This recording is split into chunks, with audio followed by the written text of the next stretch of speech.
Olá pessoal, sejam bem-vindos a mais um vídeo no nosso canal.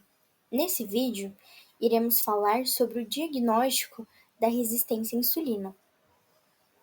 A resistência à insulina é uma condição que pode levar ao desenvolvimento de diabetes tipo 2 e outras complicações metabólicas. Entender como diagnosticar essa condição é importante para o manejo adequado da saúde. Vários fatores de risco estão associados ao desenvolvimento da resistência à insulina. Esses fatores podem variar de pessoa para pessoa, e muitas vezes a resistência à insulina é resultado de uma combinação de vários desses elementos, como, por exemplo, obesidade, estilo de vida sedentário, genética ou fatores familiares, idade, síndrome metabólica, história de diabetes gestacional, distúrbios endócrinos, como, por exemplo, a síndrome dos ovários policísticos ou tireoide, hábitos alimentares não saudáveis e inflamação crônica. O médico pode realizar também um exame físico, que podem indicar a presença da condição ou fatores de risco associados, como, por exemplo, a medição da circunferência da cintura é uma forma simples de avaliar o acúmulo de gordura abdominal, que está relacionada à resistência à insulina. Um valor elevado de circunferência de cintura indica um risco aumentado. O IMC, embora não seja um exame físico propriamente dito, o cálculo ele leva em consideração altura e peso, podendo fornecer uma estimativa grosseira do excesso de peso. E esse excesso de peso, especialmente na obesidade, está frequentemente associado à resistência à insulina.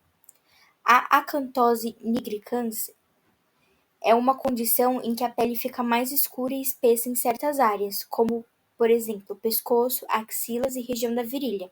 E isso pode ser um sinal da resistência à insulina e é mais comum em pessoas sobrepeso. A hipertensão arterial, ou pressão alta, é frequentemente associada à resistência à insulina também. O método mais comum de diagnóstico da resistência à insulina baseia-se na medição das concentrações de glicose e insulina no sangue. As anormalidades detectadas nesses parâmetros podem ser o primeiro sinal de comprometimento da homeostase metabólica e uma indicação para um diagnóstico mais detalhado, ou seja, a realização desses testes adicionais e o cálculo dos índices indiretos de resistência à insulina têm sido utilizados para avaliar não apenas a resistência celular à insulina, mas também a função e a sensibilidade à insulina das células pancreáticas. Os índices indiretos mais utilizados são derivados da avaliação do modelo homeostático, OMA-IR, índice quantitativo de verificação de sensibilidade à insulina, o QUIC, índice de Matsuda e o índice de sensibilidade e secreção de insulina 2 e o índice de triglicéridos e glicose. O padrão ouro mais utilizado é o OMA-IR.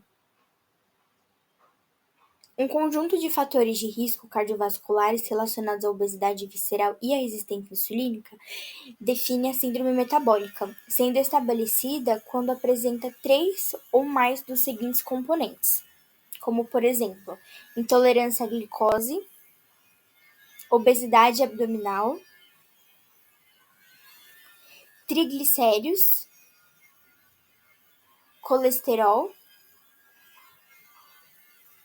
e terapia antihipertensiva.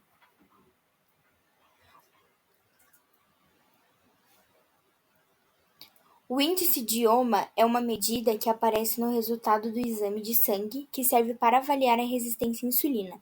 A palavra OMA significa modelo de avaliação de homeostase, e geralmente, quando os resultados estão acima dos valores de referência, quer dizer que existe uma maior chance de desenvolver doenças cardiovasculares, síndrome metabólica ou diabetes tipo 2. O índice de OMA deve ser realizado com um jejum de 4 a 8 horas. É feita a partir da coleta de uma pequena amostra de sangue que é enviada ao laboratório para análise e leva em consideração a concentração de glicose em jejum, bem como a quantidade de insulina produzida pelo organismo. Esse exame é baseado nas concentrações de insulina e glicose obtidas durante o jejum ou em resposta aos desafios de glicose, sendo um método simples, rápido e fácil e de baixo custo.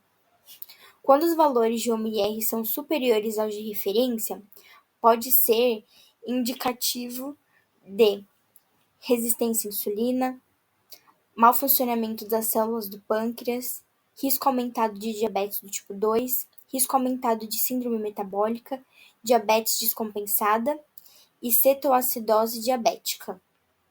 Em resumo, o diagnóstico da resistência à insulina envolve uma combinação de fatores de risco, sendo sintomas e testes laboratoriais. Identificar a resistência à insulina precocemente é fundamental para iniciar intervenções preventivas e promover um estilo de vida saudável. Obrigada por assistir. Espero que este vídeo tenha esclarecido como o diagnóstico da resistência à insulina é realizado. Se você tiver dúvidas ou comentários, deixe abaixo. Não se esqueça de se inscrever, curtir, comentar e compartilhar. Tchau, até a próxima!